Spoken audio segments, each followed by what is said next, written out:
Thank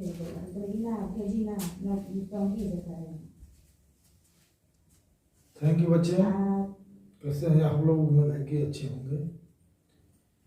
आज आप लोगों के लिए बच्चे 10वीं क्लास के बोर्ड के लिए मैं एक कारक विभक्ति बताना चाहता हूं, जिससे जो संस्कृत में बहुत महत्वपूर्ण स्थान रखता है और आप लोगों के लिए परीक्षा के लिए बहुत उपयोगी है। अगर ये कारक विभक्ति बिल्कुल आप समझ गए तो समझिए कि निबंध लिखना हो या लेटर लिखना हो या किसी प्रकार का ट्रांसलेशन आ जाए तो कोई अब छूटने वाला नहीं रह जाएगा। यानी आप संस्कृत में ग्रामर संबंधित करीब करीब आप अच्छे से अच्छे नंबर ला करके अपने डिवीजन को बढ़ा सकते हैं, अच्छे डिवीजन में से आप निकल सकते हैं। तो देखिए, ये कारक विभक्ति जो होता है वो अनुवाद को बहुत मजबूत कर देता है और इसके बिना संस्कृत में अनुवाद बहुत कठिन हो जाता है और बिल्कुल नॉर्मल हो जाता है। और ये जानने के बाद किसी भी प्रकार का आप लेख लिख सकते हैं, निबंध लिख सकते हैं, लेटर एप्लीकेशन लिख सकते हैं। तो चलिए हम आज आप लोगों के लिए कारक विभक्ति यानी संस्कृत में अनुवाद मजबूत करने का एक रास्ता बता रहा हूँ, विटामिन बता रहा हूँ। तो वीडियो स्टार्ट करने से पहले एक छोटा सा रिक्वेस्ट है, आप लोग नए हैं तो सब्सक्राइब कर दीजिएगा और लाइक एवं बेल आइकन जरूर दबाना और शेयर कर दीजिएगा ताकि अधिक से अधिक लड़के ग्रुपिंग में अपना समझ सके। हमारा इच्छा है कि अधिक से अधिक लड़के बोर्ड में अपना अच्छा प्रदर्शन करें, अपने अगले जीवन को, आगे वाले जीवन को उज्जवल बनाए। क्योंकि आज का जो बोर्ड है वो मेन मैथ और संस्कृत पर निर्भर है। संस्कृत और मैथ मजबूत है तो आप लोगों का नंबर जो है अधिक से अधिक आ सकता है, 80%, 90% से ऊपर आ सकता है। अगर इन दोनों में कोई कमजोरी है तो नंबर उतना अधिक नहीं आ सकता है। इसलिए मैं मैथ के साथ साथ कुछ अदर सब्जेक्ट को भी मैं साथ में लेना चाहता हूं ताकि आप लोगों की परीक्षा में किसी प्रकार का परेशानी ना हो। तो चलिए हम वीडियो स्टार्ट करते हैं। ये कारक विभक्ति है। कारक किसे कहते हैं? कारक जो होता है वो चिन्ह से संबंधित होता है। यानी विभक्ति यानी कारक जो होता है 8 गो कारक होते हैं और प्रत्येक कारक को हम प्रथमा व्यक्ति, द्वितीय व्यक्ति, तृतीय व्यक्ति के नाम से जानते हैं। जैसे कर्ता कारक है, पहला है कर्ता कारक।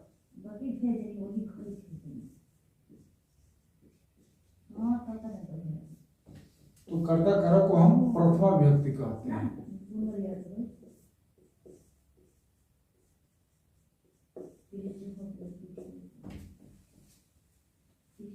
कर्ता कारक प्रथमा व्यक्ति। तो इसमें कुछ फॉर्मूले हैं। जैसे पहला है संबोधने प्रथमा।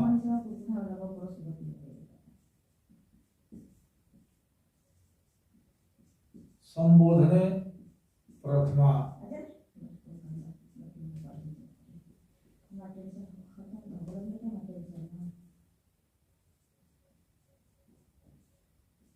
यानी संबोधन कारक में प्रथमा व्यक्ति होती है। संबोधन कारक में प्रथमा व्यक्ति होती है। जैसे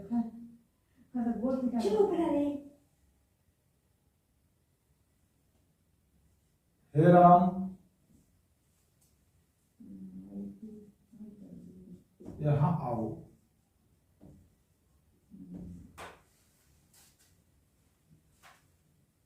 तो ये जो है हे राम यहाँ आओ, तो हे राम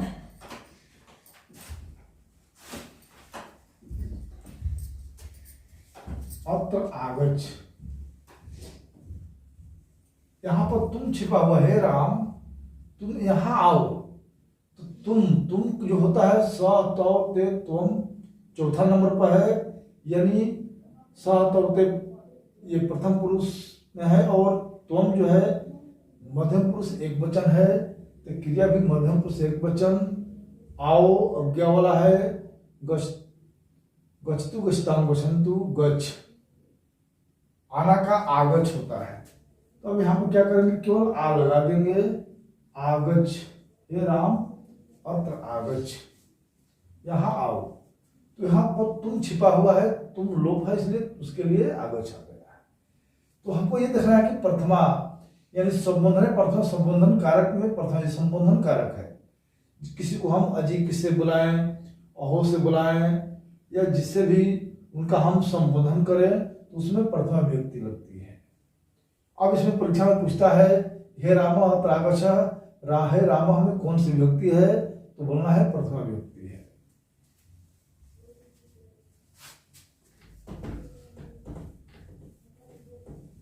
इसके बाद अगला फॉर्मूला है, इस कर्ता कारक प्रथम विभक्ति में दूसरा फॉर्मूला, उक्ते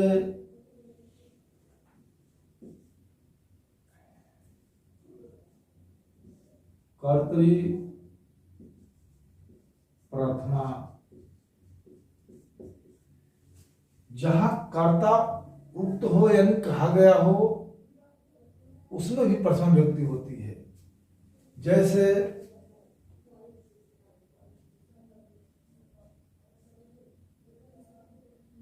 राम ने बाण से रावण को मारा,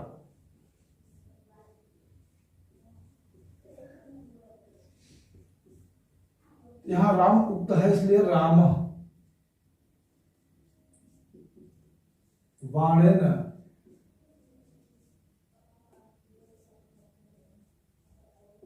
रावणम हतः,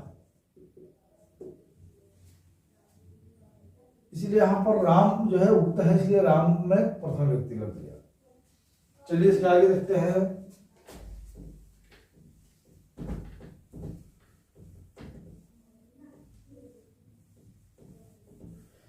जो महत्वपूर्ण है उसी को मैं बताने जा रहा हूं। अब है कर्म कारक। कर्म कारक द्वितीय विभक्ति,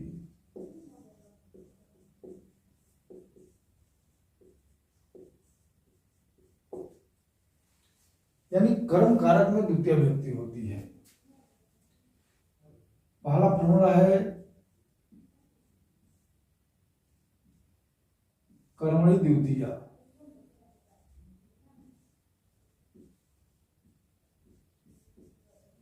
कर्म द्वितीय माने कर्म कारक में द्वितीय विभक्ति होती है। जैसे राम किताब पढ़ता है,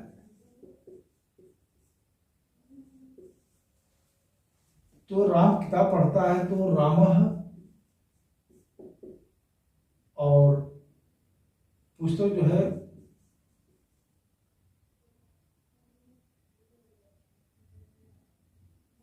पुस्तकम ये कर्म है, और पठती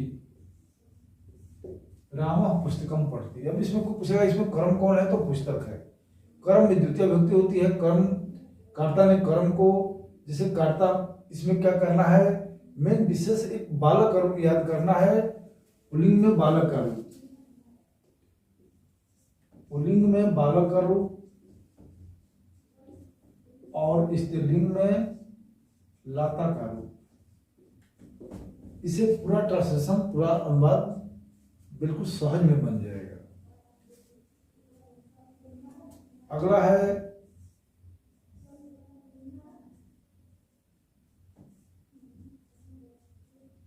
क्रिया विशेषण।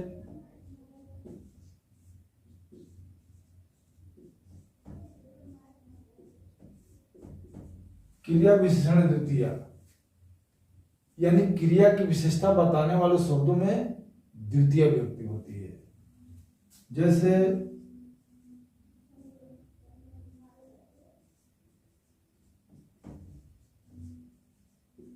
धीरे धीरे पढ़ता है। तो इसमें होता है कि सह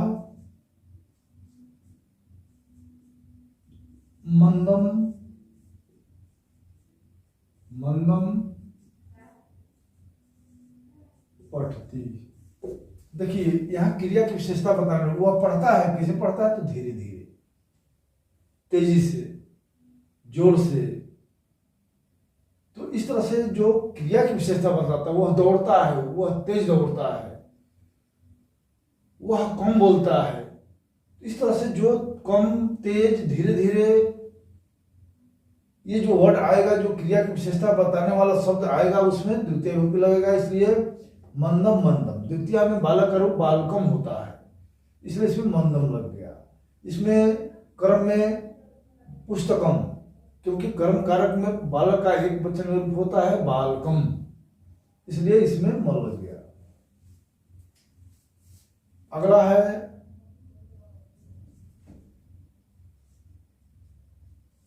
अभितः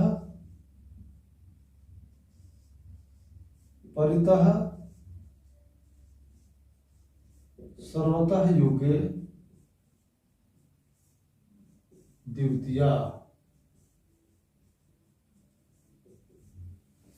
अभितः माने दोनों तरफ, परितः माने चारों तरफ, सवितः माने सर्वतः माने सभी तरफ। इन शब्दों के अर्थ में, इन शब्दों के योग में द्वितीय विभक्ति लगती है।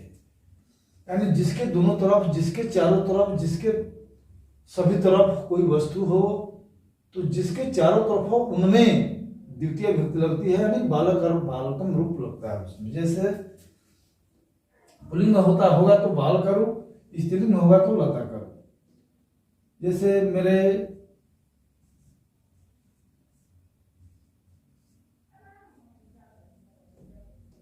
घर के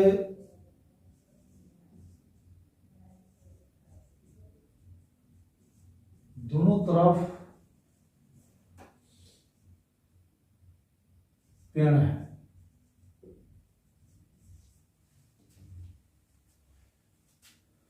तो मम।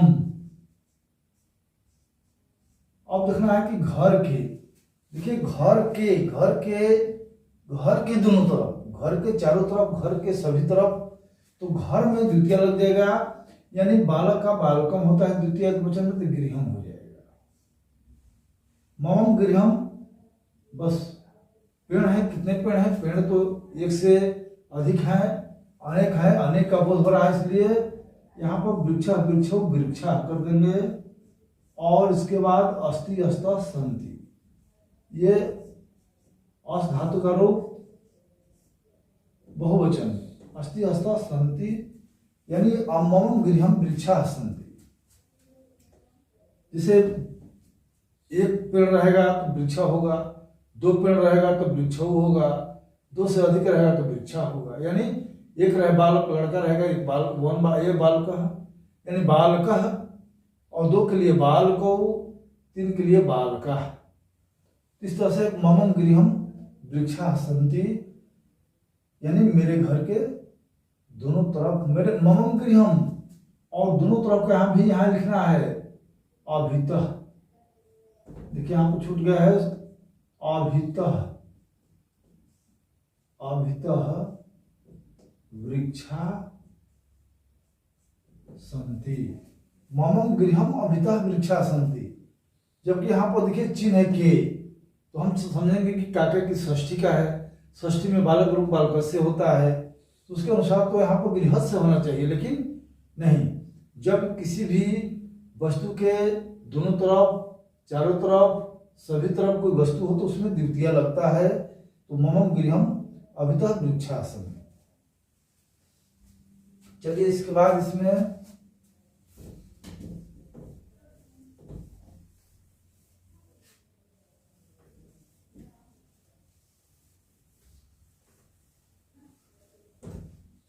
अब इसमें आपको आएगा अगला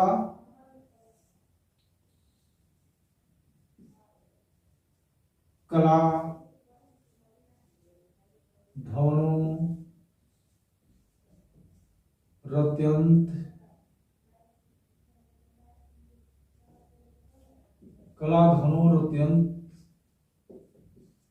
संयोगे द्वितीया, यानी कालवाचक और मार्गवाचक शब्दों के युग में जहां क्रिया का अतिशय लगाव हो, यानी अत्यंत संयोग हो, अतिशय लगाव हो, तो उसमें हम द्वितीय विभक्ति लगाते हैं। जैसे वह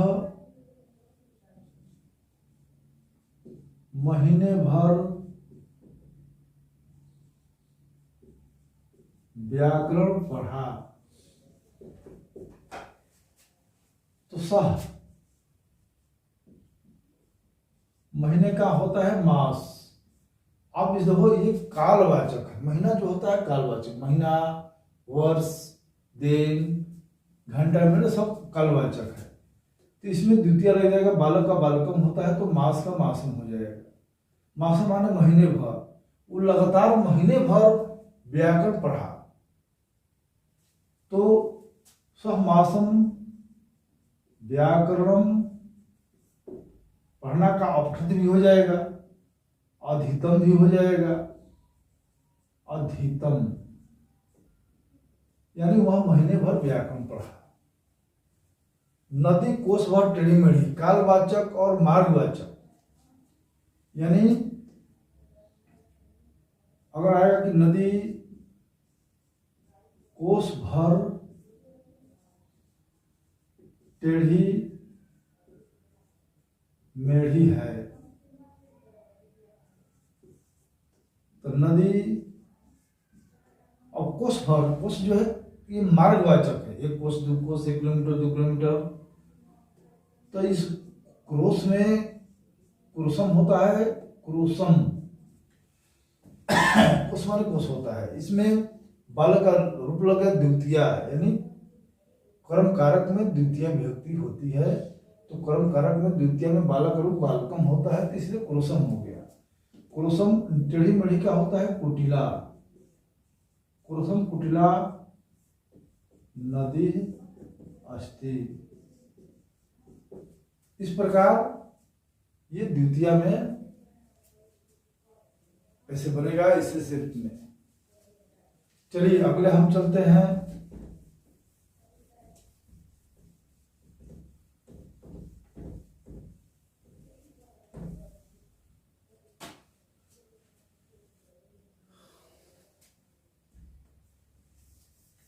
अब चलते हैं, तीसरा है करण कारक।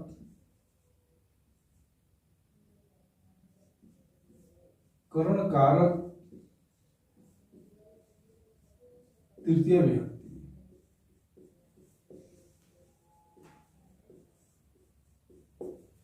बच्चे इसमें टाइम थोड़ा सा लगेगा, लेकिन अगर इसको पूरी तरह से वीडियो को शुरू से अंत तक देख लीजिए तो मैंने बिल्कुल ये दिमाग से उतरने वाला नहीं है। तो पहला इसका है साधकतम करणम।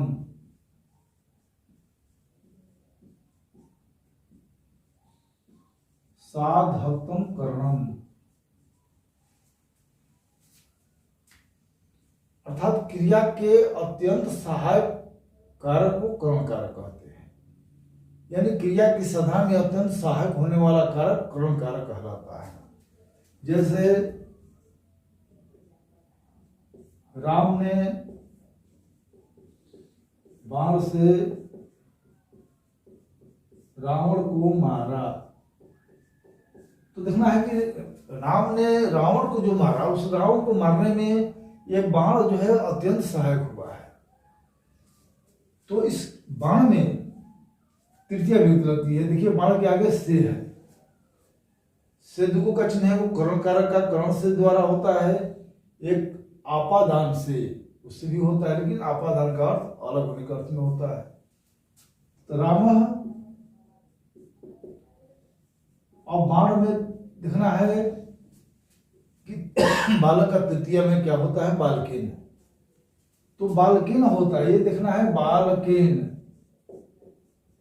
तो बस यहां से बालक को जो फालतू लगा है, वो एकले लगा है, वो न लगा है, इस एकले को और न को हटा देंगे तो बाणेन हो जाएगा।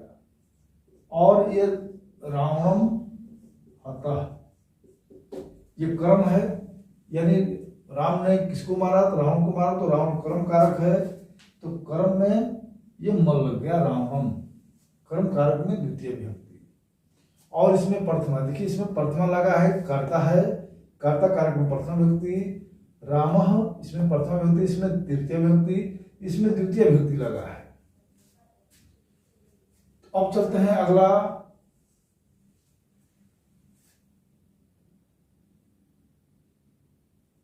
ये नांग विकार, ये नांग विकार,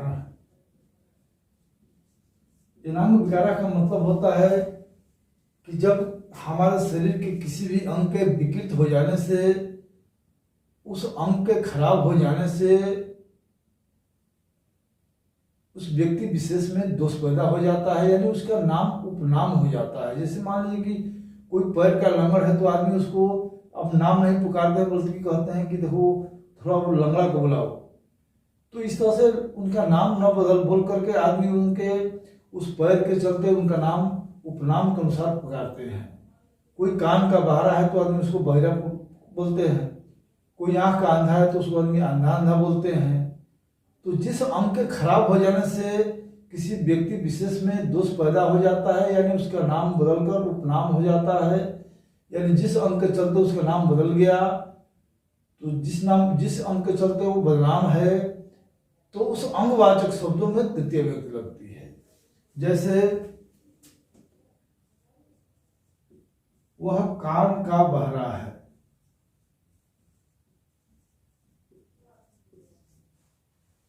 तो देखिए कान के आगे तो चिन्ह का है, तो का चिन्ह होता है षष्ठी कारक का होता है, यानी संबंध कारक का होता है, षष्ठी विभक्ति लगती है उसमें। तो संबंध कारक में षष्ठी विभक्ति में बालक और बालकस्य होता है, तो यहाँ पर कर्ण से होना चाहिए, लेकिन नहीं, क्योंकि कान के चलते उसका नाम बहरा है, तो इसलिए कान में तृतीय लगेगा। सह कर्ण हो गया। और तृतीय में बालक का बालकेन होता है, तो ये इकले और न उठ करके यहाँ पर लग जाएगा, ये हो जाएगा कर्णेन। और बारह का संस्कृत होता है बधिरः अस्ति, इस तरह से ये बन जाएगा। चलिए अगला है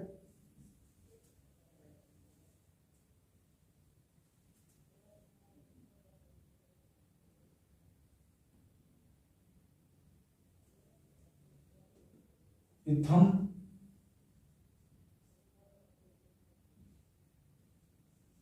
भूत, इत्थम भूत लक्षणम,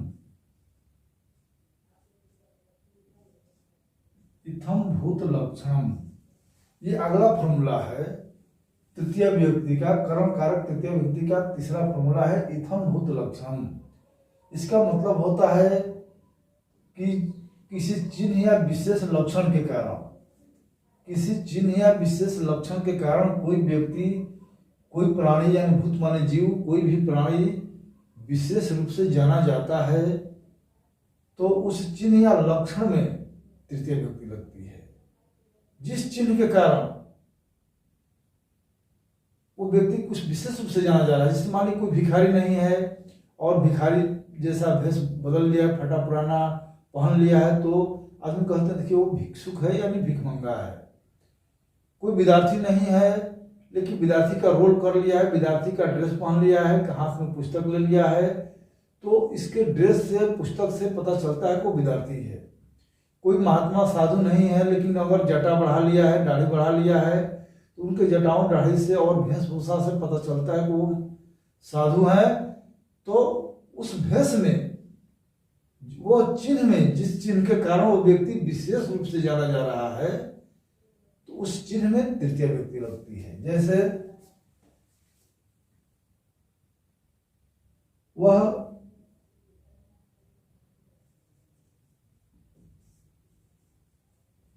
किताब से छात्र मालूम पड़ता है,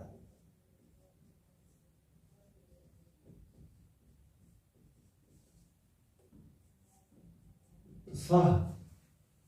अब देखिए, किताब के चलते छात्र मान, भले वो छात्र नहीं है लेकिन हाथ में किताब लिया है, तो किताब के चलते छात्र मालूम पड़ता है, इसलिए किताब में तृतीय विभक्ति लगेगी। तो पुस्तक में किताब का होता है पुस्तक। अब इसमें तृतीय बालक का बालकेन होता है तो पुस्तकेन हो जाएगा। पुस्तकेन छात्र है और मालूम होने का प्रतीयते। इस प्रकार ये फॉर्मूला के अनुसार हम इसमें ये रूप लगा रहे हैं द्वितीय। दूसरा है कि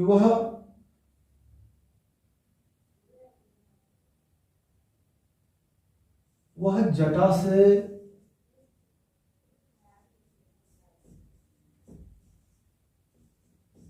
तपस्वी मालूम पड़ता है।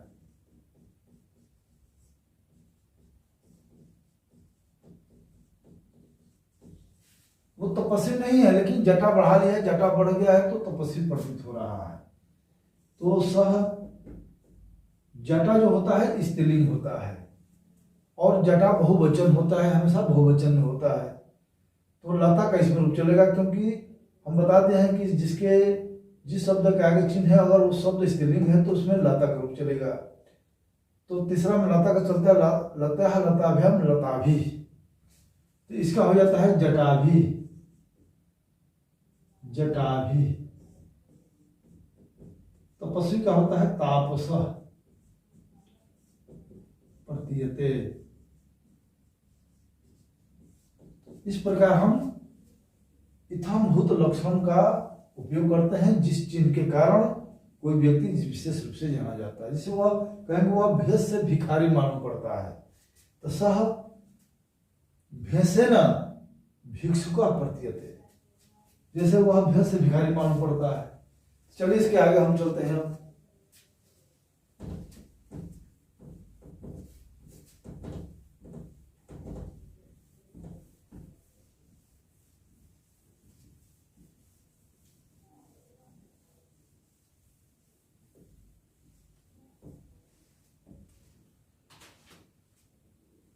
अगला है अपवर्गीय तृतीया।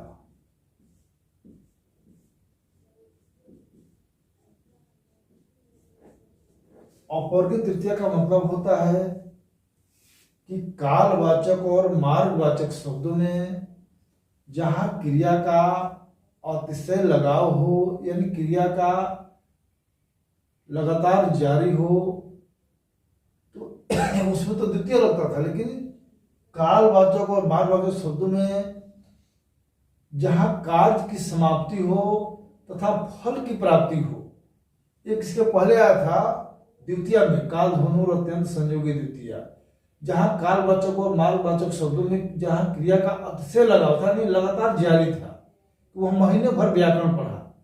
अब इसमें है कि कालवाचक और मार्गवाचक शब्दों में जहां कार्य की समाप्ति और फल प्राप्ति का अर्थ निकले तो उसमें तृतीय विभक्ति लगती है। जैसे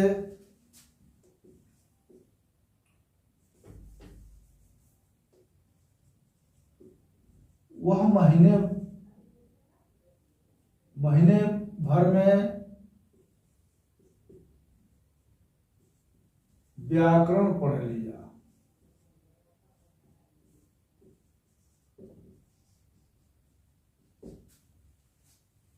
देखिए, वो महीने भर में व्याकरण पढ़ लिया, मैंने महीने में व्याकरण खत्म कर दिया, तो यहाँ समाप्ति का बोध हो रहा है। तो तब इसमें हम क्या करते हैं कि सह जो मासम हम लगाते थे, अब मासम नहीं लगेगा, सह मासेन। अब यहाँ पर तृतीय आ जाएगा, सह मासेन व्याकरण अधितम। समासेन व्याकरण अधित, अगर वह महीने भर व्याकरण पढ़ा, भले महीने भर लगातार पढ़ा लेकिन खत्म नहीं हुआ है, तो उसमें लग जाएगा समासन व्याकरण अधितम। अगर वह महीने भर में व्याकरण पढ़ लिया, खत्म कर दिया, तो उसमें तृतीय लग जाएगा समासेन व्याकरण अधितम। नदी कोस भर टेढ़ी मेढ़ी थी, तो उसमें भी हो जाएगा नदी, क्रोसेन, कुटिला, अस्ति। नदी मतलब कुछ बहुत टेढ़ी मेढ़ी थी, अब नहीं है। काल वो समाप्त, टेढ़ा मेढ़ा जो था वो समाप्त हो गया। यानी कालवाचक और मालवाचक शब्दों में जहां काल की समाप्ति या फल प्राप्ति का अर्थ निकले तो उसमें तृतीय विभक्ति लगती है।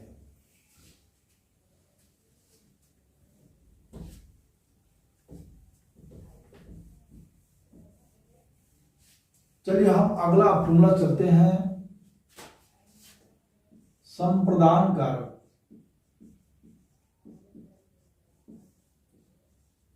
संप्रदान कारक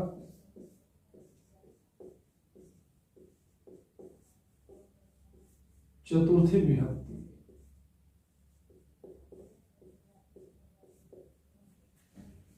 संप्रदान कारक में चतुर्थी विभक्ति होती है।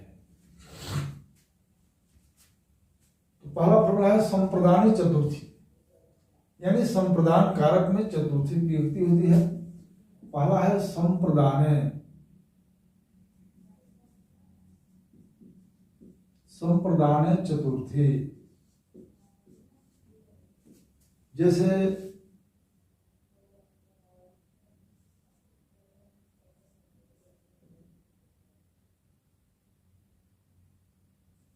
वह राम को फल देता है।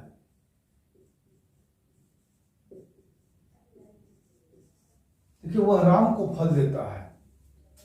संप्रदान का द्विगु चिन्ह होता है को के लिए। तो को के लिए यानी जिसको कोई चीज दे दिया जाए, पुनः लिया नहीं जाए, तो उसमें संप्रदान कारक होता है। तो संप्रदान में बालक का रूप होता है बालकाय। केवल बालक का रूप ही विशेष ध्यान देना है। तो सह राम लिख दो, और बालक में जो फालतू लगा है, पाई लगा है, वो यह लगा है, पाई और यह लगा दो। सह रमाय फलम, और कर्ता के अनुसार क्रिया रहेगा ददाति।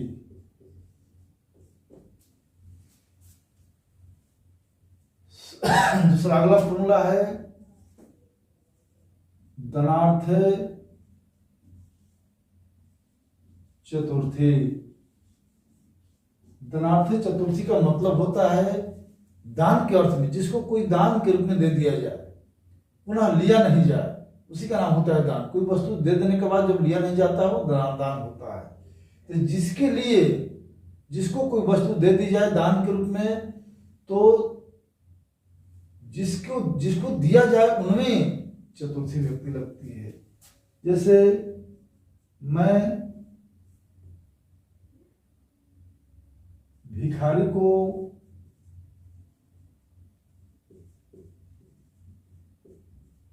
कपड़ा देता हूं।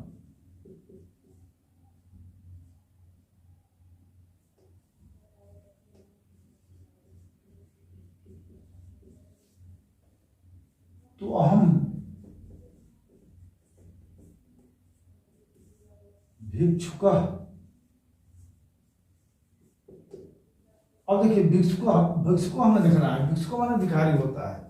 तो भिखारी को के लिए, तो भिक्षुक में अब ये लग जाएगा बलकार, यानी वो पाई जो वो ये आ जाएगा। भिक्षुकार वस्त्रम ददामी। ये कर्ता के साथ क्रिया लगेगी, जो मैंने आप लोगों को फर्स्ट संस्कृत के अनुवाद वाले वीडियो में सब समझा दिया हूं। अगर इसको और बेहतर ढंग से समझना है तो पिछला वीडियो संस्कृत के जो अनुवाद वाला है पार्ट 1, उसको अवश्य देखना। ये पार्ट 2 है, और ये पार्ट 2 में मैंने आप लोगों को ये कारक विभक्ति समझाने का प्रयास कर रहा हूं। तो चलती है धनार्थ चतुर्थी हो गया। अब अगला है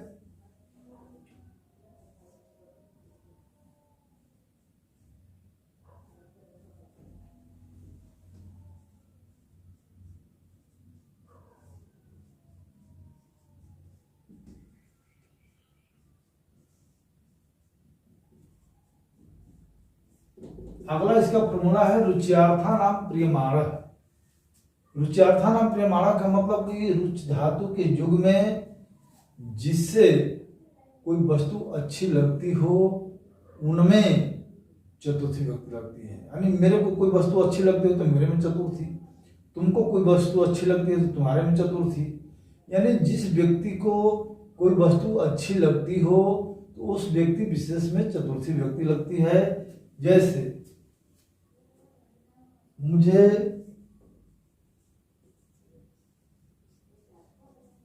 फल अच्छा लगता है,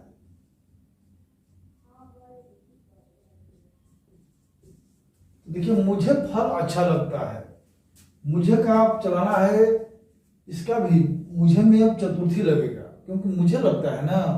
तो अब मुझे जो क्या है अस्मत् का रूप चलना है, इसमें अस्मत् जिस्मत तद का रूप जरूर याद करना है। तो अहम अवाम वयम माम अवास्मा मया वाभ्यम अस्मा भी मह्यम, इसका होता है मह्यम। मह्यम फलम, ये तो कर्म कारक है, फलम रोचते, ये आत्मने पद में है रोचते, पठती पढ़ता जो होता है प्रश्न पद में है। और ये जो रोचते रुचते रुचंते जो चलता है वो आत्मने पद में है। तो मह्यम फलम रोचते अगर रहेगा कि राम को खेल अच्छा लगता है, राम को खेल अच्छा लगता है,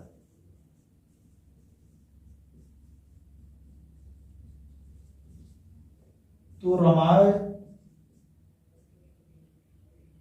अब देखिए राम को लगता है तो राम में चतुर्थी, चतुर्थी में देखिए बालक में फालतू क्या है, पाई यह है तो वो पाई आ जाएगा, वो यह आ जाएगा। तो रमाय खेलम क्रीड़ा रोचते, रमाय क्रीड़ा रोचते, यानी जिसको जो वस्तु रुचेगी उसमें चतुर्थी लग जाएगा। यह है रुच्यार्था नाम प्रियमाणः। चलिए इसके आगे बढ़ते हैं।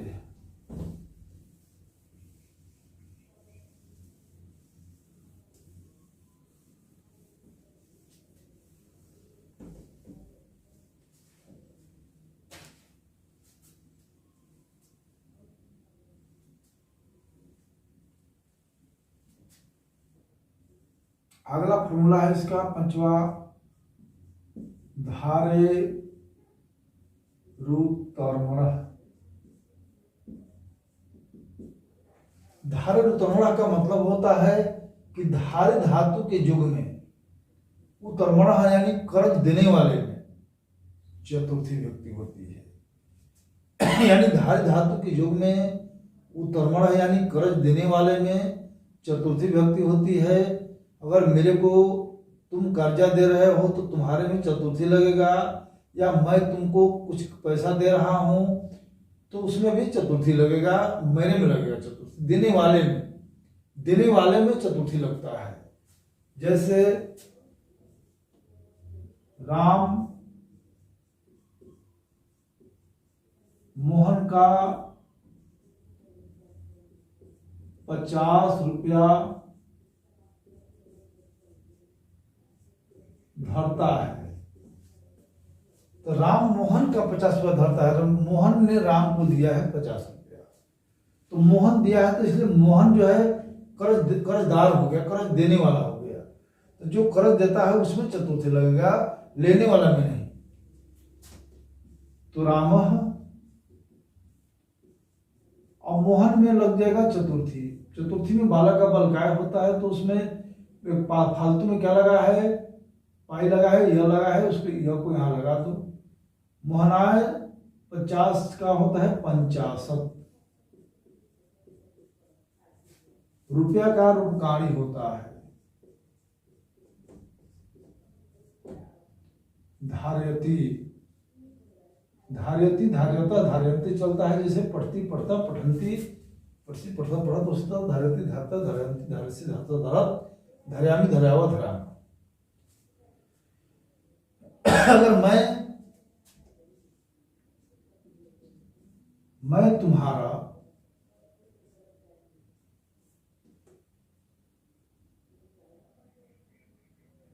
100 रुपया रखता हूं, धरता हूं चाहे रखता हूं, तो मैं धरता हूं, मैं तुम्हारा, यानी तुमने मेरे को दिया है, तो तुम्हें लगेगा चतुर्थी। अहम, अब तुम्हारा का चतुर्थी में रूप चलाएंगे, त्वम जुआम जुयम, त्वाम जुआम जुष्मान, त्वया जुआभ्याम जुष्मा भी, तुभ्यम, तो चतुर्थी एक वचन में तुभ्यम।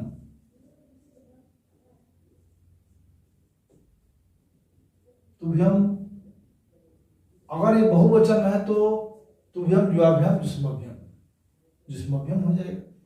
तुम दोनों का रखता हूं तो जुआभ्याम, तुम लोगों का मैं सर पे रखता हूं तो जुष्मभ्यम।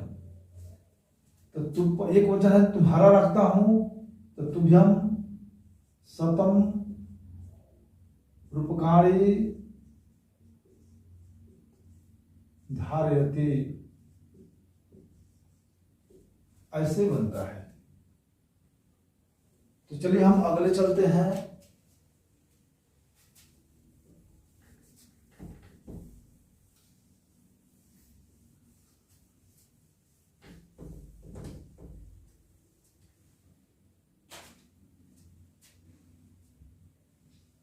एक और इसमें लास्ट फॉर्मूला है, अस्पृह रिप्सितम।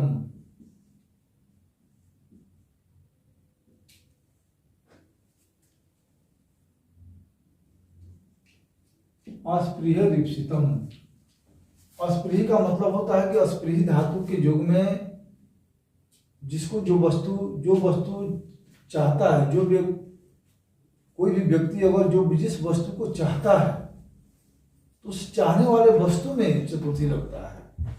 इसका मतलब होता है अस्पृह रिप्सितम। अस्पृह रिप्सितम का फॉर्मूला होता है कि इच्छित वस्तु में चतुर्थी विभक्ति लगती है।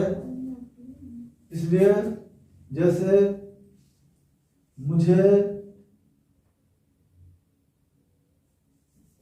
जैसे मैं फल चाहता हूं,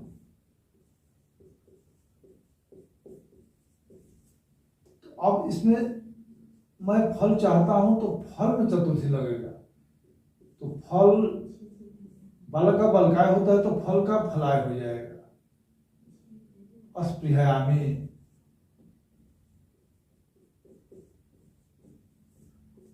अहम फलाय अस्पृहयामि। नेता लोग पद चाहते हैं, नेता लोग पद चाहते हैं, तो नेता लोग बहुवचन है, इसलिए नेत्री का रूप चलता है। जैसे माता का रूप चलता है माता, मतारो, मतारा, तो नेता, नेतारो, नेतारा, नेतारा, ये पद चाहते हैं, इसलिए पद में चतुर्थी लग जाएगा, पदाय। अस्पृहयन्ति, बहुत लोग हैं, बहुवचन है, नेतारा है, इसलिए अस्पृहयन्ति हो जाएगा। इस प्रकार चतुर्थी यानी संप्रदान कारक चतुर्थी विभक्ति समाप्त हो गया। अब चलिए आ जाइए आपादान कारक। आपादान कारक पंचमी विभक्ति।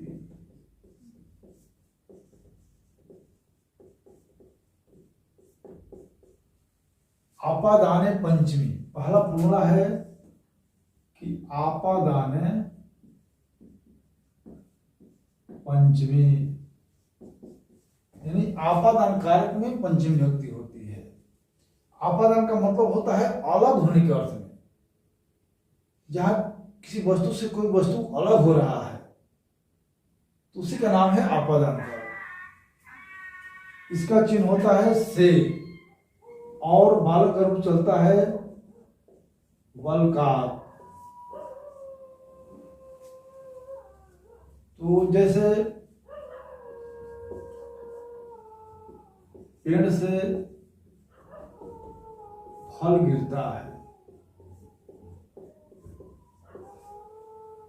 देखिए पेड़ से फल जो है अलग हो रहा है, इसलिए इसमें पंचमी लग जाएगा। जिस शब्द के आगे चिन्ह होता है उसी में रूप लगता है।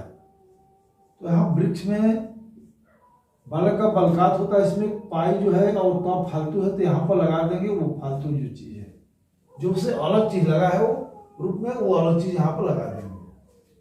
सब वृक्षात् फलम पतति। इस प्रकार हम आगे बढ़ते हैं।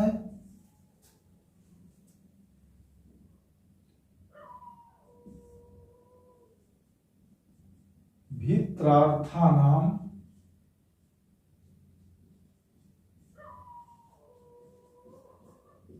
भय हेतु। भी और त्रा ये दो धातु है। भी और त्रा धातु के युग में जिससे हमको भय लगे तो उसमें भी पंचमी विभक्ति लगती है। ये नहीं कि हमेशा अलग होने का ही अर्थ लगेगा, कभी कभी इससे कुछ अलग भी रूप में लगता है। जैसे भित्रार्थानाम भय हेतु, भी और त्रा धातु के युग में जिससे भय लगता है उसमें पंचमी विभक्ति लगती है। जैसे मैं बाघ से डरता हूं।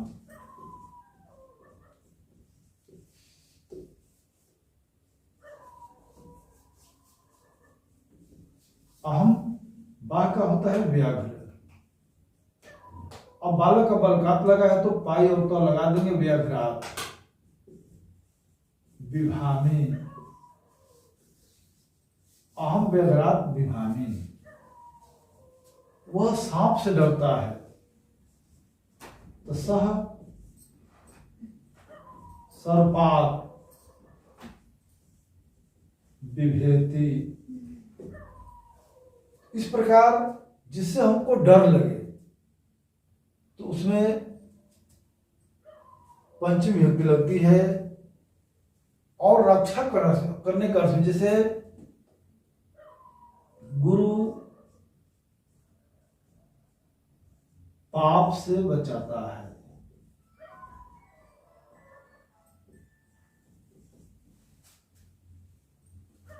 तो गुरु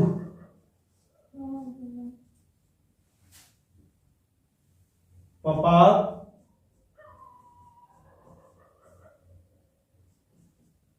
त्रायते। गुरु पाप से बचाता है तो गुरु पपात त्रायते, यानी ये जो जिससे रक्षा करता है, यानी रक्षा करने के अर्थ में, डर होने के अर्थ में, जिससे डर हो और जिस चीज से रक्षा हो तो उसमें पंचमी विभक्ति लगती है। तो इस तरह से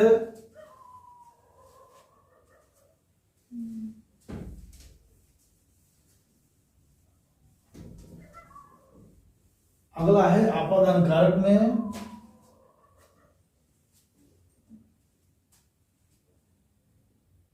अगला फॉर्मूला। इसमें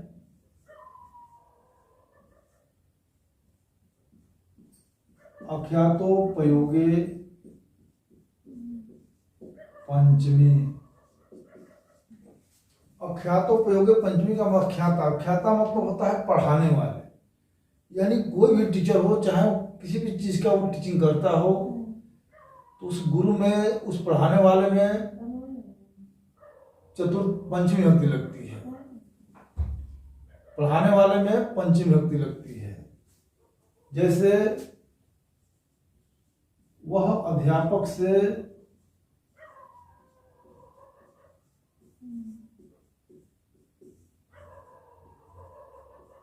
विद्या ग्रहण करता है।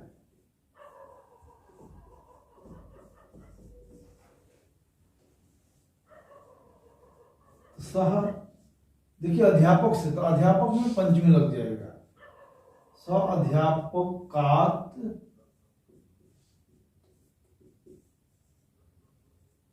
विद्या ग्रहणामि।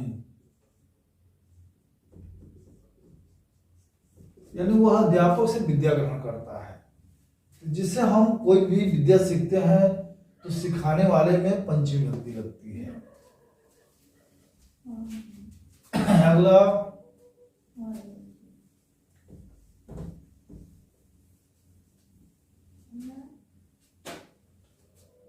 अगला इसका है भुवः प्रभवः च।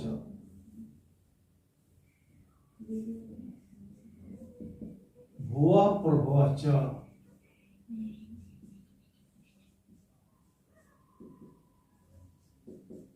यानी भू धातु के युग में, भू धातु के युग में जहां से जिसकी उत्पत्ति हो, जन्म हो, तो जहां से जिसकी उत्पत्ति है, जन्म हुआ है, उसमें पंचमी लगता है। जैसे गंगा,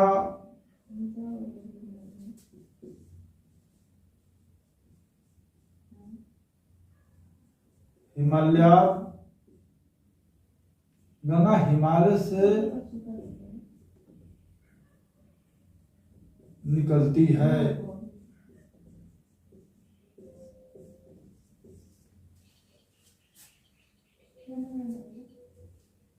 गंगा हिमालय से निकलती है।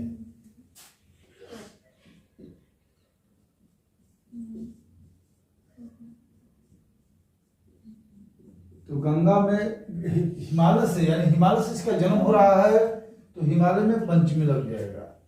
हिमालयात् निकसती या निसरती होता है, या प्रभवती, प्रभवती, प्रभवती भी हो सकता है। इस प्रकार जहां से जिसकी उत्पत्ति हो उसमें पंचमी लगती है, जिसको हम भुवः प्रभव कहते हैं। अगर भुवः प्रभव आ जाएगा तो लिखना है भू धातु के युग में जहां से जिसकी उत्पत्ति हो, उत्पत्ति होने वाले वस्तु में पंचमी लगती है।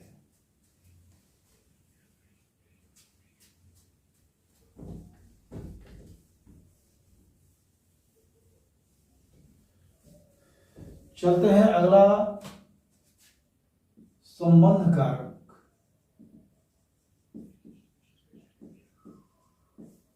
संबंध कारक षष्ठी विभक्ति। संबंध कारक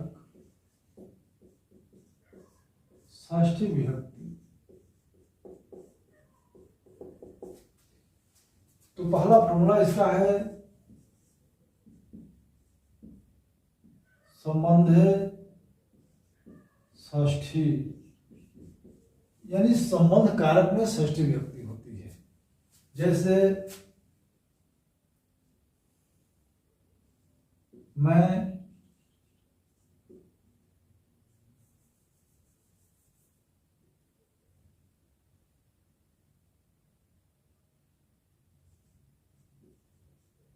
राम का बड़ा भाई हूं। तो देखिए यहां जो राम का बड़ा भाई, यानी बड़ा भाई और राम से संबंध है, ये संबंध दिखा रहा है काके की। तो बालक का इसमें चलता है बालकस्य, बालकस्य। तो अहम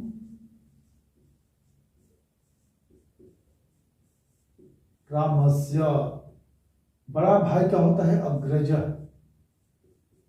अग्रज अस्मि। अस धातु जब कोई लकार नहीं रहता है, पढ़ती पढ़ता पठंती, चाहे कोई धातु वाला नहीं रहता है, तो उसमें अस्ति अस्ता चलाना है। अहम है तो अस्मि हो जाएगा, अगर सह रहेगा तो अस्ति हो जाएगा, ते रहेगा तो संति हो जाएगा। इस तरह से अहम रामस्य अग्रजः अस्मि। ये संबंध कारक है। और संबंध कारक में जैसे बिहार की राजधानी पटना है, बिहार की राजधानी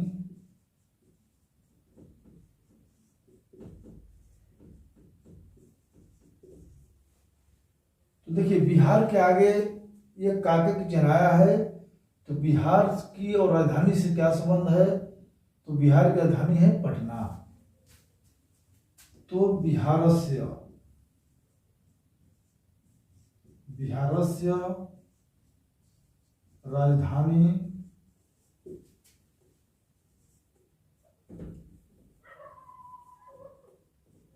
पाटली पुत्रम अस्ति। बिहार का राजधानी पटना है। तो संबंध कारक में प्रथम व्यक्ति यानी संबंध कारक में षष्ठी विभक्ति लगती है।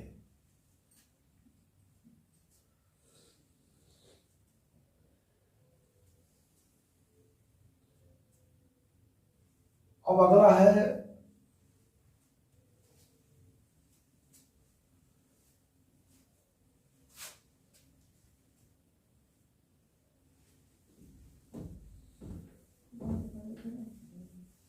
तो इसमें हम लोग बस एक और लास्ट विभक्ति पढ़ेंगे, अधिकरण कारक।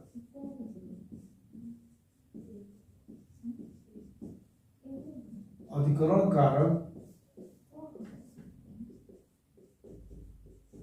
सप्तमी विभक्ति। तो इसका पहला फॉर्मूला है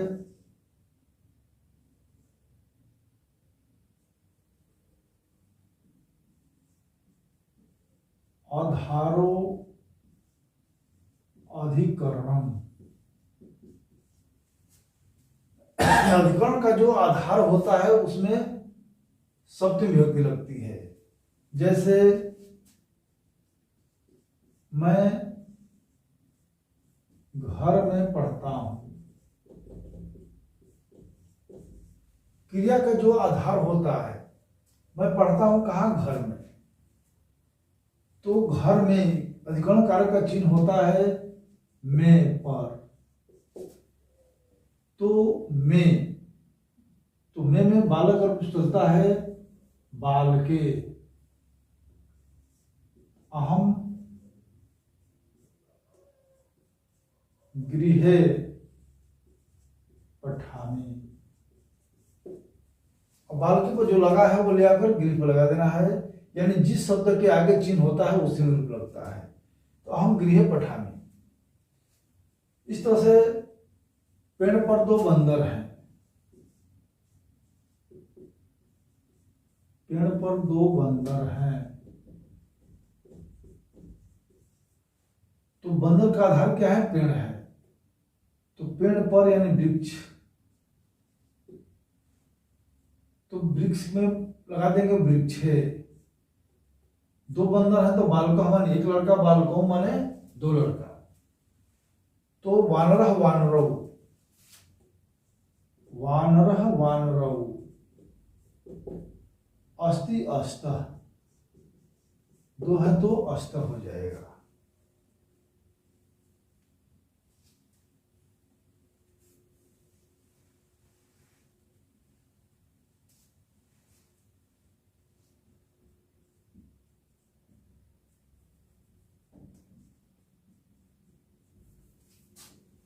ये अष्ट भी हो सकता है, इससे भी वानरौ अष्ट। तो चलिए इस तरह से ये अधिकरण कारक है। अगला है यतः च निर्धारणम, यानी जब ये फॉर्मूला आएगा तो इसकी परिभाषा, जब किसी व्यक्ति या वस्तुओं के समूह में से किसी एक का निर्धारण किया जाता है, किसी एक का गुणगान किया जाता है, किसी एक की विशेषता बताई जाती है, तब उसमें हम सप्तमी विभक्ति का प्रयोग करते हैं, यानी उसको अधिकरण कारक कहते हैं, जिसमें सप्तमी विभक्ति लगती है।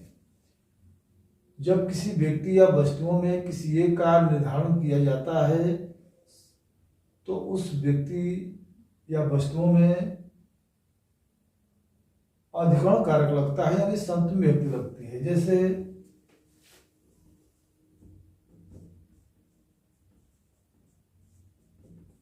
कालिदास कवियों में महान है, महान थे।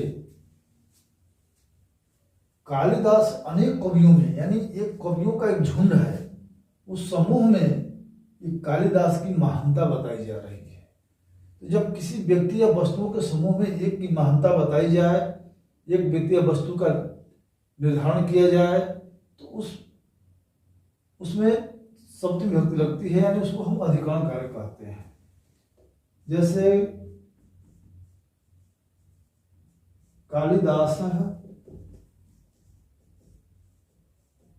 कविषु, अब देखिए कवियों में यह बहुवचन है, तो यहां पर बालके बालके बालकेषु लग जाएगा, तो उसी तरह कविषु।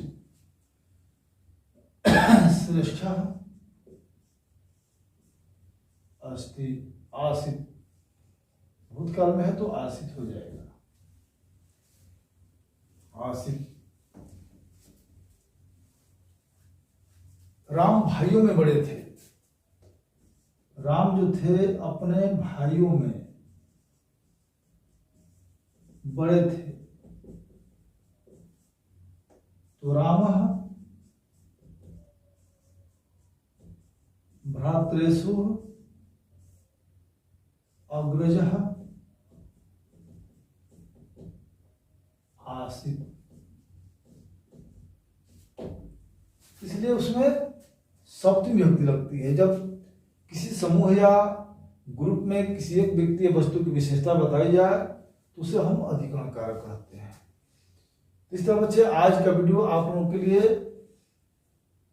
कैसा लगा है, इसके लिए लाइक जरूर कीजिएगा, और ये बोर्ड में ये आपको अधिक से अधिक नंबर लाने में बहुत मदद करेगा और कारगर साबित होगा।